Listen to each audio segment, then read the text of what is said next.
احمق لوگ کہیں گے کہ مسلمان جس قبلے پر پہلے سے چلے آتے تھے اب اس سے کیوں منہ پھیر بیٹھے؟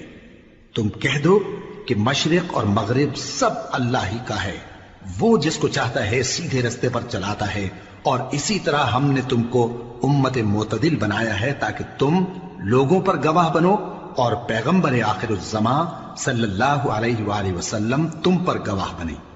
اور جس قبلے پر تم پہلے تھے اس کو ہم نے اس لیے مقرر کیا تھا کہ معلوم کریں کہ کون ہمارے پیغمبر کا تابع رہتا ہے اور کون الٹے پاؤں پھر جاتا ہے۔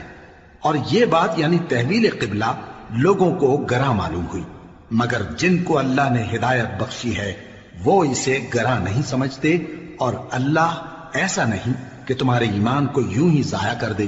اللہ تو لوگوں پر بڑا مہربان ہے، صاحب رحمت ہے۔ اے پیغمبر صلی اللہ علیہ وآلہ وسلم، ہم تمہارا آسمان کی طرف منہ اٹھانا دیکھ رہے ہیں، سو ہم تم کو اسی قبلے کی طرف جس کو تم پسند کرتے ہو منہ کرنے کا حکم دیں گے۔ تو اپنا منہ مسجد حرام یعنی خانہ کعبہ کی طرف پھیر لو، اور تم لوگ جہاں ہوا کرو نماز پڑھنے کے وقت اسی مسجد کی طرف منہ کر لیا کرو۔ اور جن لوگوں کو کتاب دی گئی ہے وہ خوب جانتے ہیں کہ یہ نیا قبلہ ان کے پروردگار کی طرف سے حق ہے، اور جو کام یہ لوگ کرتے ہیں اللہ ان سے بے خبر نہیں۔ اور اگر تم ان اہل کتاب کے پاس تمام نشانیاں بھی لے کر آؤ تو بھی یہ تمہارے قبلے کی پیروی نہ کریں، اور تم بھی ان کے قبلے کی پیروی کرنے والے نہیں ہو، اور ان میں سے بھی بعض کے قبلے کے پیرو نہیں۔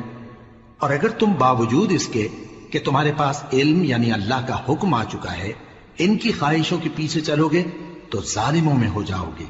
جن لوگوں کو ہم نے کتاب دی ہے وہ ان پیغمبر آخر الزماں صلی اللہ علیہ وآلہ وسلم کو اس طرح پہچانتے ہیں جس طرح اپنے بیٹوں کو پہچانا کرتے ہیں، مگر ایک فریق ان میں سے سچی بات کو جان بوجھ کر چھپا رہا ہے۔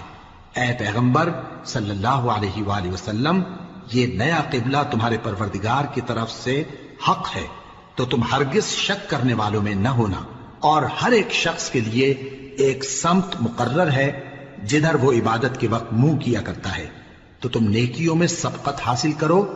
تم جہاں ہوگے اللہ تم سب کو جمع کرے گا، بے شک اللہ ہر چیز پر قادر ہے۔ اور تم جہاں سے نکلو نماز میں اپنا منہ مسجد حرام کی طرف کر لیا کرو، بے شبہ یہ تمہارے پروردگار کی طرف سے حق ہے، اور تم لوگ جو کچھ کرتے ہو اللہ اس سے بے خبر نہیں۔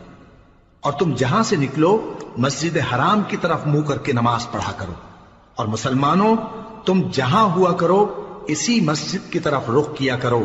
یہ تاکید اس لیے کی گئی ہے کہ لوگ تم کو کسی طرح کا الزام نہ دے سکیں، مگر ان میں سے جو ظالم ہیں وہ الزام دیں تو دیں، سو ان سے مت ڈرنا اور مجھی سے ڈرتے رہنا، اور یہ بھی مقصود ہے کہ میں تم کو اپنی تمام نعمتیں بخشوں، اور یہ بھی کہ تم راہ راست پر چلو۔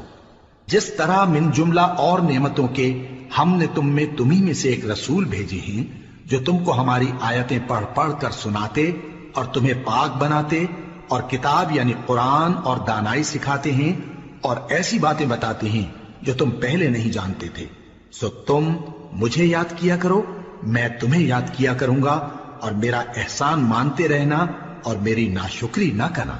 اے ایمان والو، صبر اور نماز سے مدد لیا کرو، بے شک اللہ صبر کرنے والوں کے ساتھ ہے۔ اور جو لوگ اللہ کی راہ میں مارے جائیں ان کی نسبت یہ نہ کہنا کہ وہ مرے ہوئے ہیں، وہ مردہ نہیں بلکہ زندہ ہیں، لیکن تم کو شعور نہیں۔ اور ہم کسی قدر خوف اور بھوک اور مال اور جانوں اور میووں کے نقصان سے تمہاری آزمائش کریں گے، اور صبر کرنے والوں کو بشارت سنا دو کہ ان لوگوں پر جب کوئی مصیبت واقع ہوتی ہے تو کہتے ہیں کہ ہم اللہ ہی کا مال ہیں اور اسی کی طرف لوٹ کر جانے والے ہیں۔ یہی لوگ ہیں جن پر ان کے پروردگار کی عنایتیں ہیں اور خصوصی رحمت بھی ہے، اور یہی سیدھے رستے پر ہیں۔ بے شک کوہ صفا اور مروہ اللہ کی نشانیوں میں سے ہیں، تو جو شخص خانہ کعبہ کا حج یا عمرہ کرے اس پر کچھ گناہ نہیں کہ دونوں کے درمیان چکر لگائے، بلکہ یہ ایک نیک کام ہے، اور جو کوئی نیک کام کرے تو اللہ قدردان ہے، دانا ہے۔ جو لوگ ہمارے حکموں اور ہدایتوں کو جو ہم نے نازل کی ہیں کسی غرض فاسد سے چھپاتے ہیں، باوجود کہ ہم نے ان کو لوگوں کے سمجھانے کے لیے اپنی کتاب میں کھول کھول کر بیان کر دیا ہے۔ ایسوں پر اللہ اور تمام لعنت کرنے والے لعنت کرتے ہیں۔ ہاں، جو توبہ کرتے ہیں اور اپنی حالت درست کر لیتے ہیں اور احکام الہی کو صاف صاف بیان کر دیتے ہیں تو میں ان کے قصور معاف کر دیتا ہوں، اور میں بڑا معاف کرنے والا بڑا مہربان ہوں۔ جو لوگ کافر ہوئے اور کافر ہی مرے، ایسوں پر اللہ کی اور فرشتوں کی اور انسانوں کی سب کی لعنت، وہ ہمیشہ اسی لعنت میں گرفتار رہیں گے۔ ان سے نہ تو عذاب ہلکا ہی کیا جائے گا اور نہ انہیں کچھ مہلت ملے گی۔ اور لوگوں، تمہارا معبود ایک ہی معبود ہے، اس بڑے مہربان اور رحم والے کے سوا کوئی عبادت کے لائق نہیں۔ بے شک آسمانوں اور زمین کے پیدا کرنے میں اور رات اور دن کے ایک دوسرے کے پیچھے آنے جانے میں اور کشتیوں اور جہازوں میں جو سمندر میں لوگوں کے فائدے کے لیے رواں ہیں، اور میں جس کو اللہ آسمان سے برساتا اور اس سے زمین کو اس کے مردہ ہو جانے کے بعد زندہ یعنی خشک ہو جانے کے بعد سرسبز کر دیتا ہے، اور زمین پر ہر قسم کے جانور پھیلانے میں اور ہواؤں کے چلانے میں اور بادلوں میں جو آسمان اور زمین کے درمیان گھرے رہتے ہیں، عقل مندوں کے لیے اللہ کی قدرت کی نشانیاں ہیں۔ اور بعض لوگ ایسے ہیں جو غیر اللہ کو اللہ کا شریک بناتے اور ان سے اللہ کی سی محبت کرتے ہیں، لیکن جو ایمان والے ہیں وہ تو اللہ ہی کے سب سے زیادہ دوستدار ہیں۔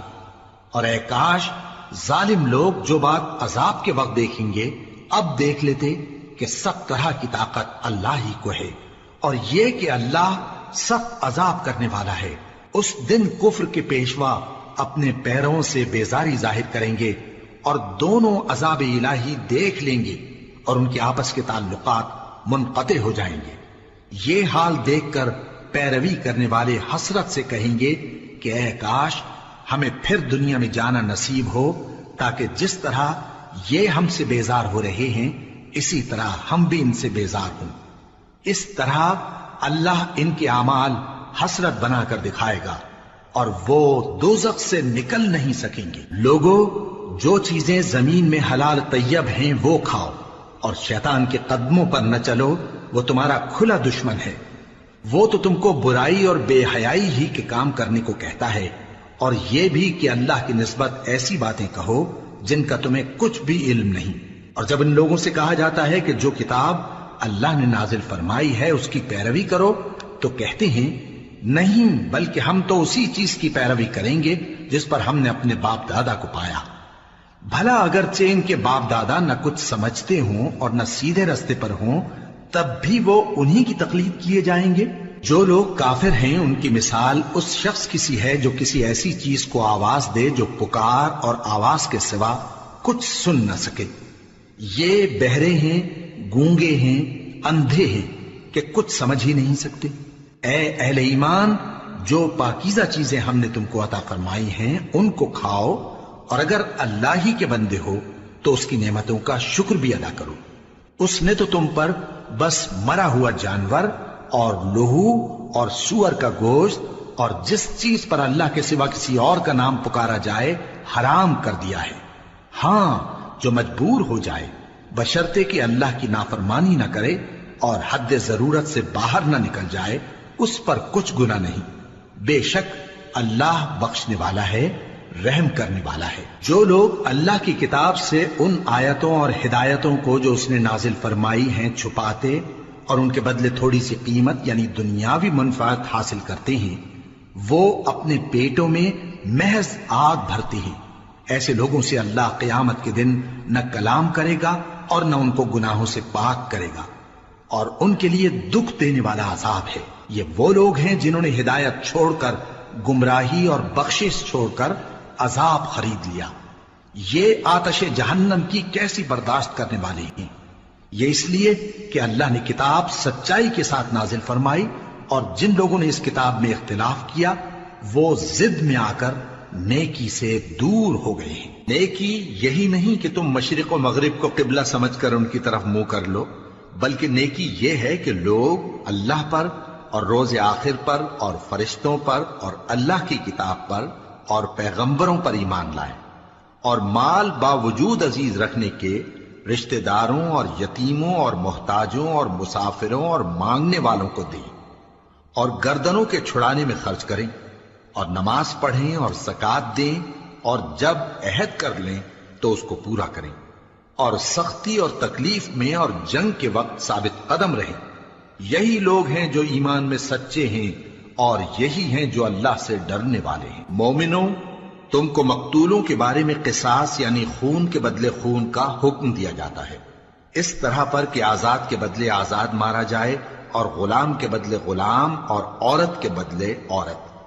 اور اگر قاتل کو اس کے مقتول بھائی کے قصاص میں سے کچھ معاف کر دیا جائے تو وارث مقتول کو پسندیدہ طریق سے قرارداد کی پیروی یعنی مطالبہ خون بہا کرنا اور قاتل کو خوشخوئی کے ساتھ ادا کرنا چاہیے۔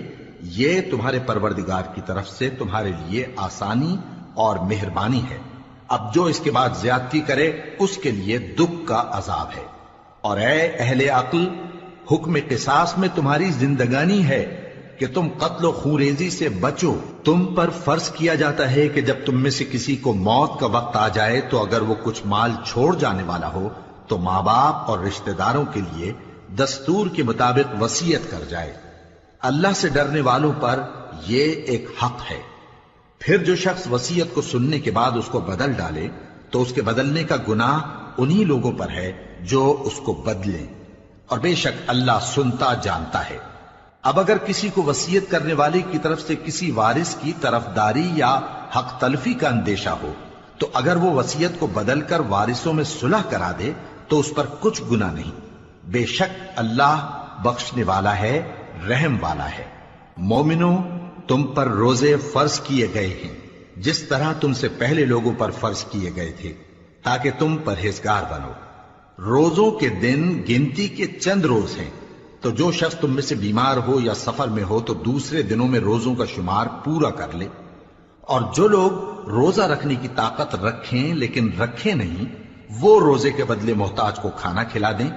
اور جو کوئی اپنی مرضی سے زیادہ نیکی کرے تو اس کے حق میں زیادہ اچھا ہے، اور اگر سمجھو تو روزہ رکھنا ہی تمہارے حق میں بہتر ہے۔ روزوں کا مہینہ رمضان کا مہینہ ہے جس میں قرآن اول نازل ہوا، جو لوگوں کا رہنما ہے اور جس میں ہدایت کی کھلی نشانیاں ہیں اور جو حق و باطل کو الگ الگ کرنے والا ہے۔ تو جو کوئی تم میں سے اس مہینے میں موجود ہو چاہیے کہ پورے مہینے کے روزے رکھے، اور جو بیمار ہو یا سفر میں ہو تو دوسرے دنوں میں روزے رکھ کر ان کا شمار پورا کر لے۔ اللہ تمہارے حق میں آسانی چاہتا ہے اور سختی نہیں چاہتا، اور یہ آسانی کا حکم اس لیے دیا گیا ہے کہ تم روزوں کا شمار پورا کر لو، اور اس احسان کے بدلے کہ اللہ نے تم کو ہدایت بخشی ہے تم اس کو بزرگی سے یاد کرو اور اس کا شکر کرو۔ اور اے پیغمبر، جب تم سے میرے بندے میرے بارے میں دریافت کریں تو انہیں معلوم ہو کہ میں تو تمہارے پاس ہی ہوں۔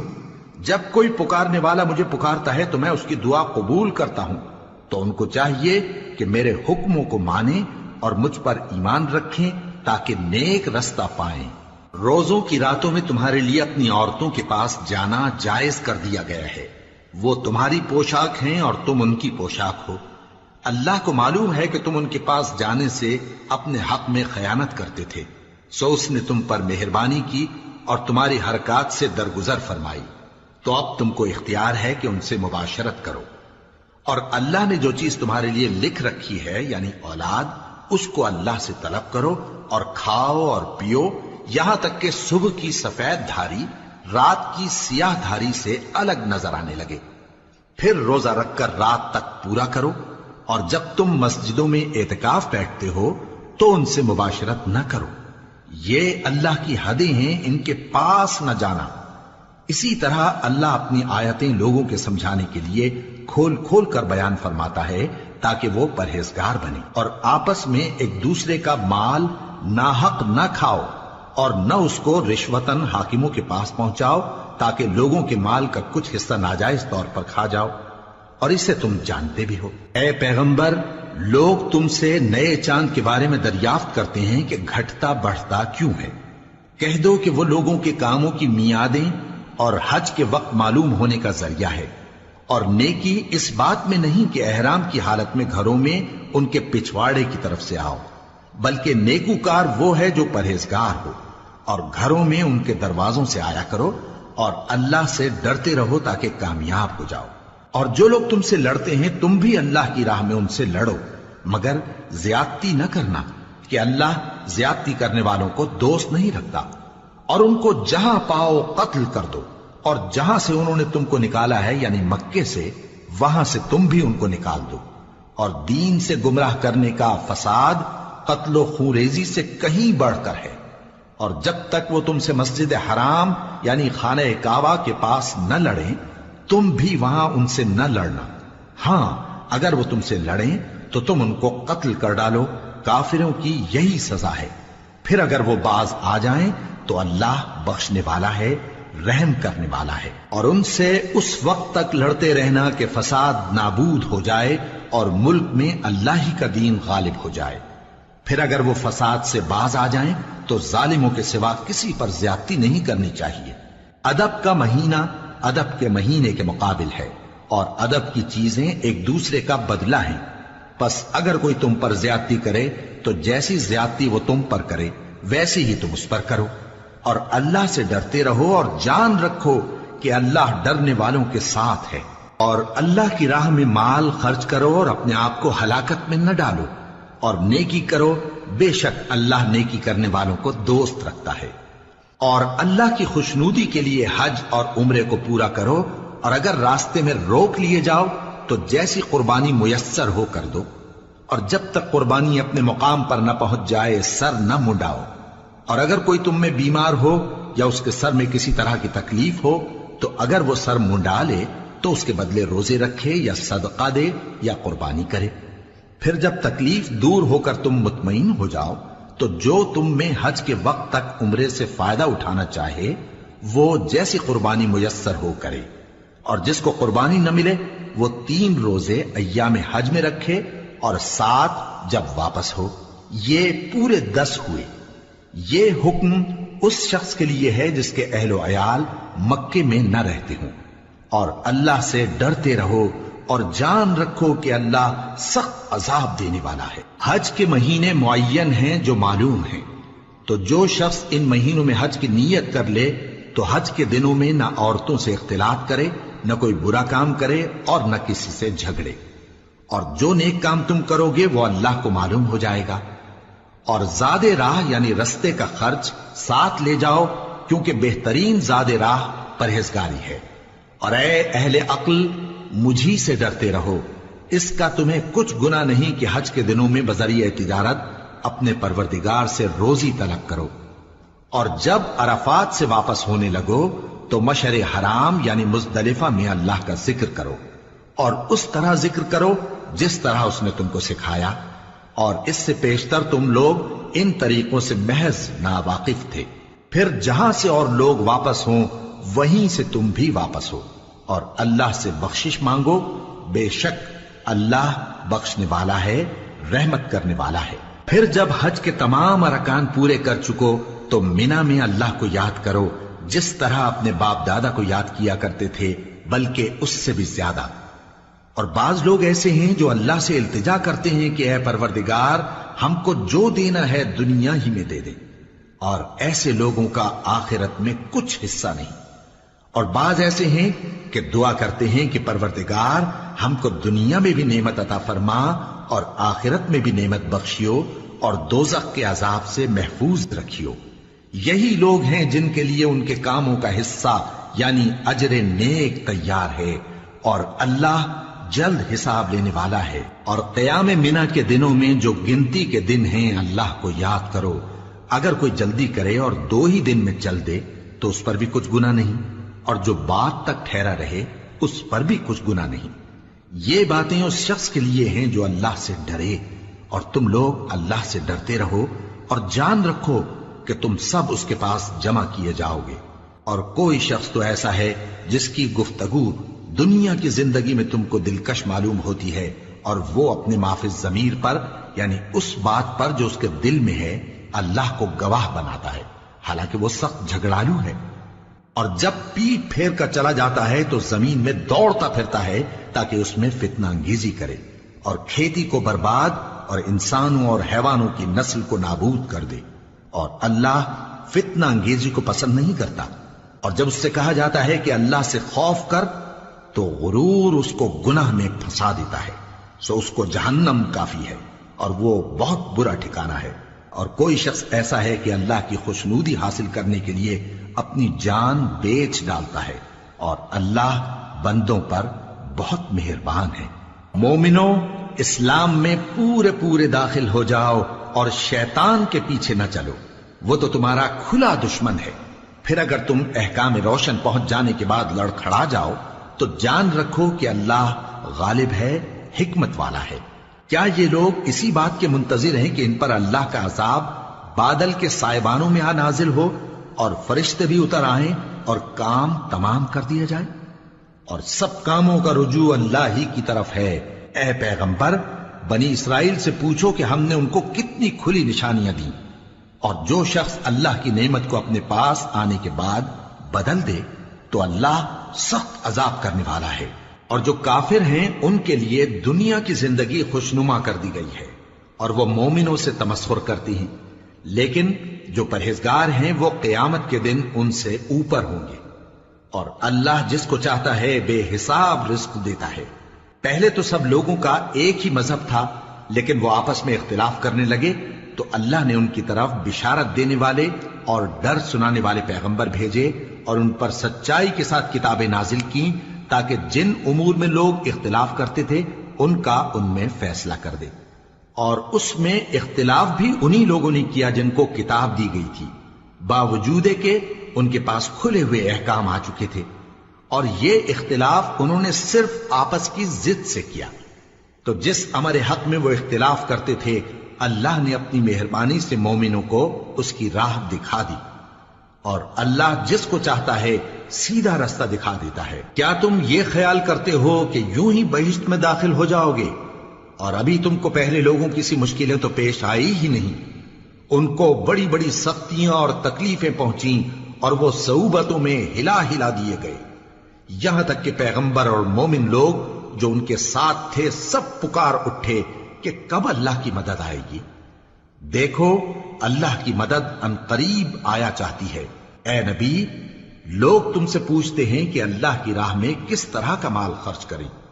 کہہ دو کہ جو چاہو خرچ کرو، لیکن جو مال خرچ کرنا چاہو وہ درجہ بدرجہ اہل استحقاق یعنی ماں باپ کو اور قریب کے رشتہ داروں کو اور یتیموں کو اور محتاجوں کو اور مسافروں کو سب کو دو، اور جو بھلائی تم کرو گے اللہ اس کو جانتا ہے۔ مسلمانوں، تم پر اللہ کے رستے میں لڑنا فرض کر دیا گیا ہے، اور وہ تمہیں ناگوار تو ہوگا، مگر عجب نہیں کہ ایک چیز تم کو بری لگے اور وہ تمہارے حق میں بھلی ہو، اور عجب نہیں کہ ایک چیز تم کو بھلی لگے اور وہ تمہارے لیے مضر ہو، اور ان باتوں کو اللہ ہی بہتر جانتا ہے اور تم نہیں جانتے۔ اے پیغمبر، لوگ تم سے عزت والے مہینوں میں لڑائی کرنے کے بارے میں دریافت کرتے ہیں، کہہ دو کہ ان میں لڑنا بڑا گناہ ہے، اور اللہ کی راہ سے روکنا اور اس سے کفر کرنا اور مسجد حرام یعنی خانہ کعبہ میں جانے سے بند کرنا اور اہل مسجد کو اس میں سے نکال دینا جو یہ کفار کرتے ہیں،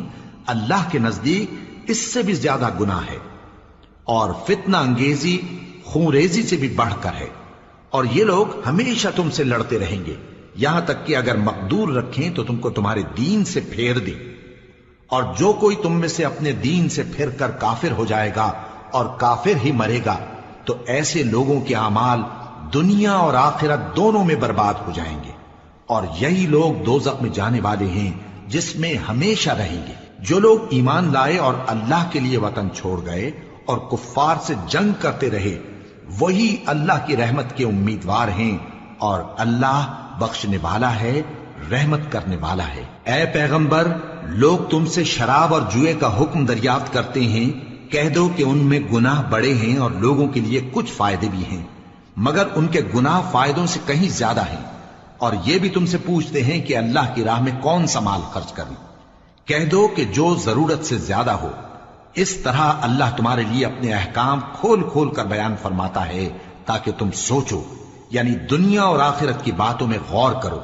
اور تم سے یتیموں کے بارے میں بھی دریافت کرتے ہیں، کہہ دو کہ ان کی حالت کی اصلاح بہت اچھا کام ہے، اور اگر تم ان سے مل جل کر رہنا یعنی خرچ اکٹھا رکھنا چاہو تو وہ تمہارے بھائی ہیں، اور اللہ خوب جانتا ہے کہ خرابی کرنے والا کون ہے اور اصلاح کرنے والا کون۔ اور اگر اللہ چاہتا تو تم کو تکلیف میں ڈال دیتا، بے شک اللہ غالب ہے، حکمت والا ہے۔ اور مومنوں، مشرک عورتوں سے جب تک وہ ایمان نہ لائیں نکاح نہ کرنا، کیونکہ مشرک عورت خواہ تم کو کیسی ہی بھلی لگے اس سے مومن لونڈی بہتر ہے۔ اور اسی طرح مشرک مرد جب تک ایمان نہ لائیں مومن عورتوں کو ان کی زوجیت میں نہ دینا، کیونکہ مشرک مرد سے خواہ وہ تم کو کیسا ہی بھلا لگے مومن غلام بہتر ہے۔ یہ مشرک لوگوں کو دوزخ کی طرف بلاتے ہیں، اور اللہ اپنی مہربانی سے بہشت اور بخشش کی طرف بلاتا ہے، اور اپنے حکم لوگوں سے کھول کھول کر بیان کرتا ہے تاکہ نصیحت حاصل کریں۔ اور تم سے حیض کے بارے میں دریافت کرتے ہیں، کہہ دو وہ تو نجاست ہے، سو ایام حیض میں عورتوں سے کنارہ کش رہو، اور جب تک وہ پاک نہ ہو جائیں ان سے مقاربت نہ کرو۔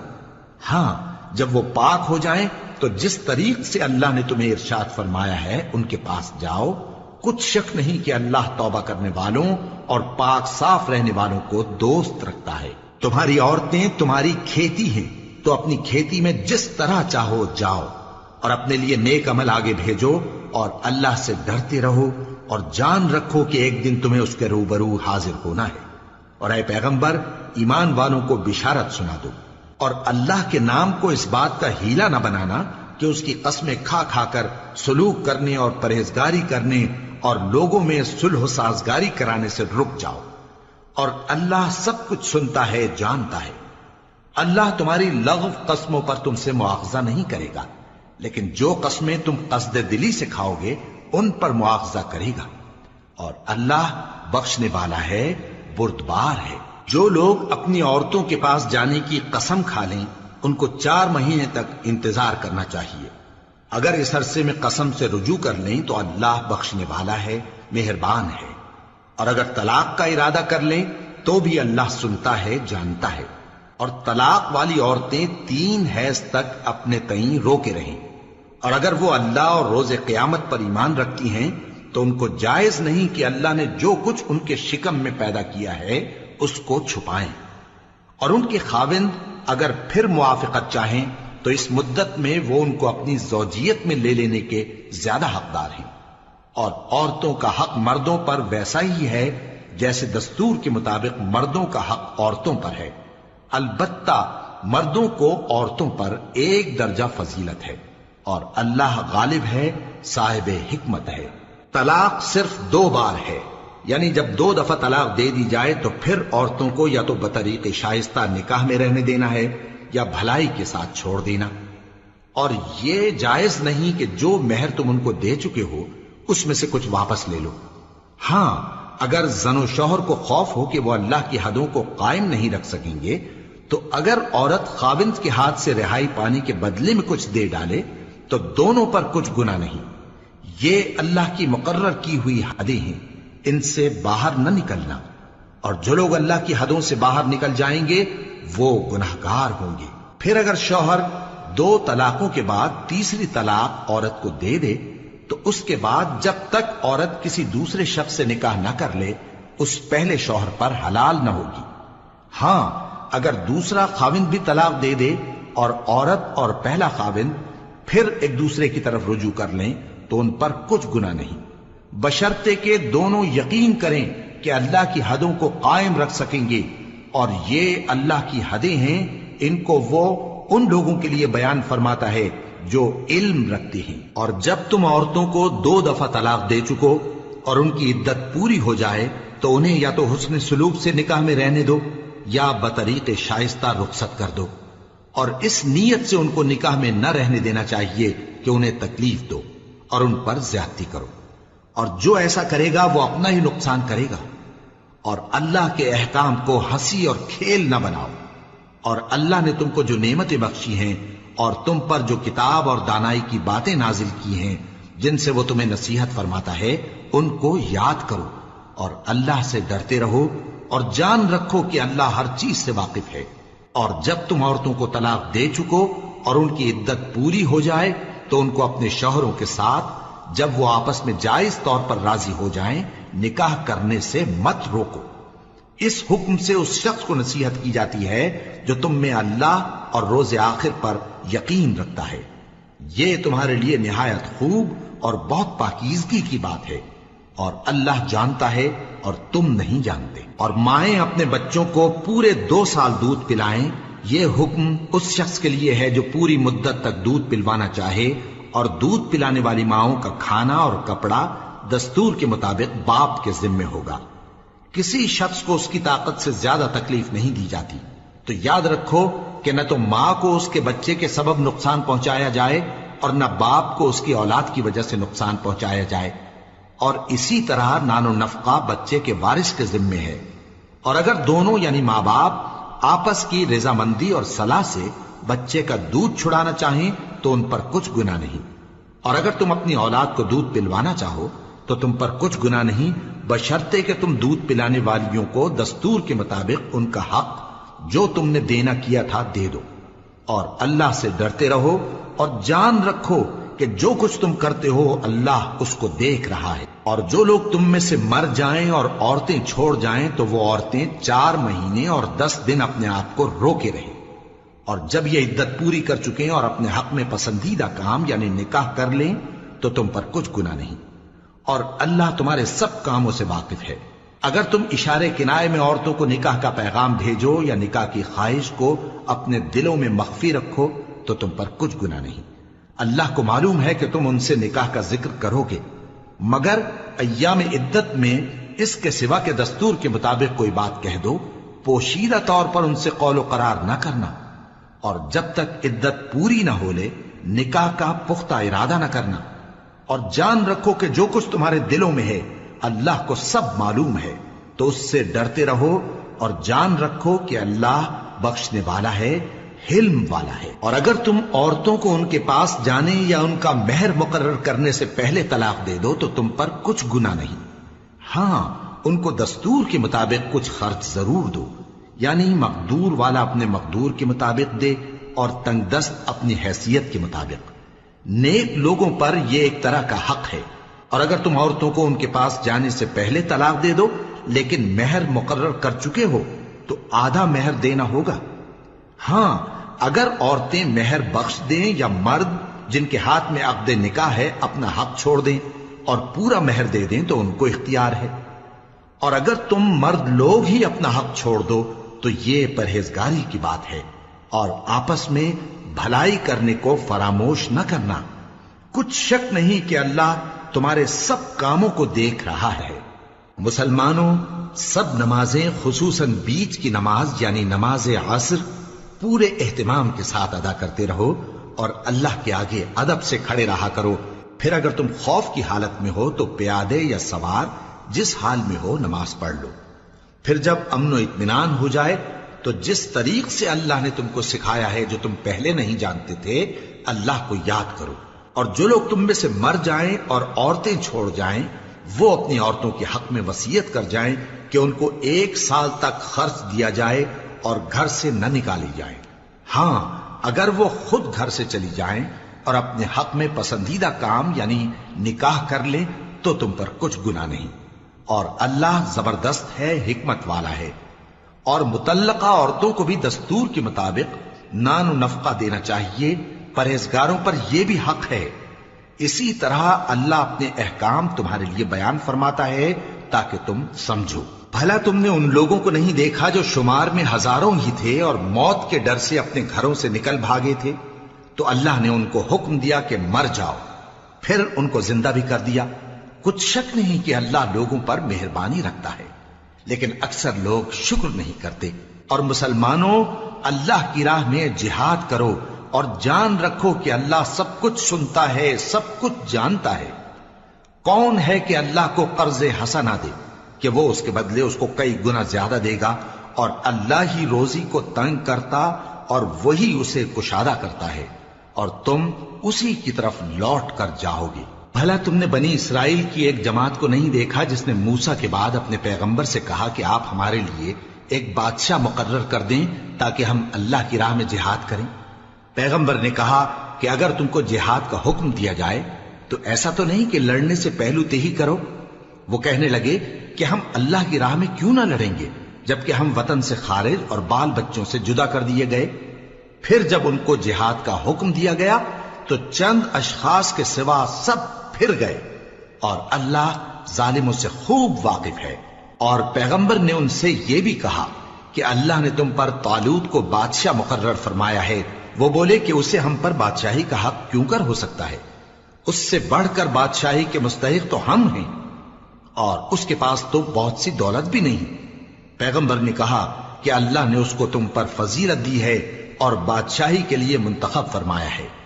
اس نے اسے علم بھی بہت سا بخشا ہے اور تن و توش بھی بڑا عطا کیا ہے، اور اللہ کو اختیار ہے جسے چاہے بادشاہی بخشے، وہ بڑا کشائش والا ہے، دانا ہے۔ اور پیغمبر نے ان سے کہا کہ ان کی یعنی طالوت کی بادشاہی کی نشانی یہ ہے کہ تمہارے پاس وہ صندوق آئے گا جس کو فرشتے اٹھائے ہوئے ہوں گے، اس میں تمہارے پروردگار کی طرف سے تسلی بخشنے والی چیز ہوگی اور کچھ اور چیزیں بھی ہوں گی جو موسیٰ اور ہارون چھوڑ گئے تھے۔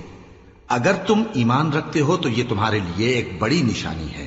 غرض جب طالوت فوجیں لے کر روانہ ہوا تو اس نے ان سے کہا کہ اللہ ایک نہر سے تمہاری آزمائش کرنے والا ہے، جو شخص اس میں سے پانی پی لے گا اس کی نسبت تصور کیا جائے گا کہ وہ میرا نہیں، اور جو نہ پیے گا وہ سمجھا جائے گا کہ میرا ہے۔ ہاں اگر کوئی ہاتھ سے چلو بھر پانی لے لے تو خیر۔ جب وہ لوگ نہر پر پہنچے تو چند آدمیوں کے سوا سب نے پانی پی لیا۔ پھر جب طالوت اور مومن لوگ جو اس کے ساتھ تھے نہر کے پار ہو گئے تو کہنے لگے کہ آج ہم میں جالوت اور اس کے لشکر سے مقابلہ کرنے کی طاقت نہیں۔ جو لوگ یقین رکھتے تھے کہ ان کو اللہ کے روبرو حاضر ہونا ہے، وہ کہنے لگے کہ بسا اوقات تھوڑی سی جماعت نے اللہ کے حکم سے بڑی جماعت پر فتح حاصل کی ہے، اور اللہ ثابت قدم رہنے والوں کے ساتھ ہے۔ اور جب وہ لوگ جالوت اور اس کے لشکر کے مقابل میں آئے تو اللہ سے دعا کی کہ اے پروردگار، ہم پر صبر کے دہانے کھول دے اور ہمیں لڑائی میں ثابت قدم رکھ اور لشکر کفار پر فتح یاب کر۔ تو طالوت کی فوج نے اللہ کے حکم سے ان کو شکست دے دی، اور داؤد نے جالوت کو قتل کر ڈالا، اور اللہ نے ان کو بادشاہی اور دانائی بخشی اور جو کچھ چاہا سکھایا۔ اور اگر اللہ لوگوں کو ایک دوسرے پر چڑھائی اور حملہ کرنے سے نہ ہٹاتا رہتا تو کرۂ ارض تباہ ہو جاتا، لیکن اللہ اہل عالم پر بڑا مہربان ہے۔ یہ اللہ کی آیتیں ہیں جو ہم تم کو سچائی کے ساتھ پڑھ کر سناتے ہیں، اور اے محمد صلی اللہ علیہ وآلہ وسلم تم بلا شبہ پیغمبروں میں سے ہو۔